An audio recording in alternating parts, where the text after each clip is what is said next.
in order to stand upright, you need to be balanced. You need to accept things that look like a paradox but are not. A thing can be 100% God and 100% man, the same way a window can maybe 100% lit by the sun and 100% clear. You know, they aren't additive qualities. You don't get 200% out of that. If you understand what I'm saying, a Well, red ball can be entirely red and entirely ball-like. You know, well, it goes back. It also goes back to our good friend Aristotle. yeah, Um, all of his moral teachings follow a similar course, which is take courage. Courage as a virtue is not being 100% correct, being always courageous.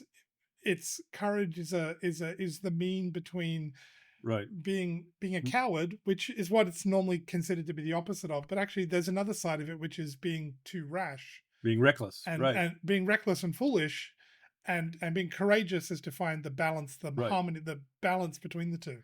These tiny technical distinctions. I mean, if you're a lawyer and you're arguing between whether or not a murder is a killing of a human being or is an unjustified killing of a human being, that certainly sounds like a minor difference, but that's the difference between killing in self-defense and killing someone just to get his money. Well, I needed the money to eat, therefore it was my self-defense. Well, okay, you have to split a bit of hairs there. You have to say, well, that doesn't count. You see? Yeah, But I mean, the question in that case, in the example of the legal case, is a question of life and death, whether the guy's going to get the chair or not. Okay. Well, the difference between saying whether or not Christ was of the similar substance to God or whether he was God is the difference between Christian worship, which is worship of Christ as if he's God, and being a member of the Arian heresy or a member of these other heresies that actually do have real world consequences. It changes the way your society views the world. do angels occupy Effectively, space? yes. Rhetorically, no. When you No, say that's fine. angels No, dancing on the head of a pin, you can't even think of a thing that has less real world consequences.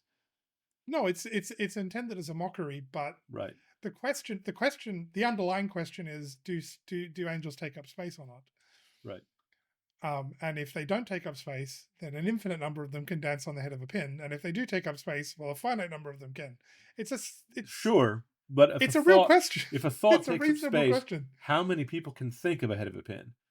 If thoughts don't take up space, an infinite number of people could think about a head of a pin because that's where their thought rests. Of course. It's not a real question. Whether or not angels take up space is a real question. No, well, do thoughts take up space is a reasonable question as well.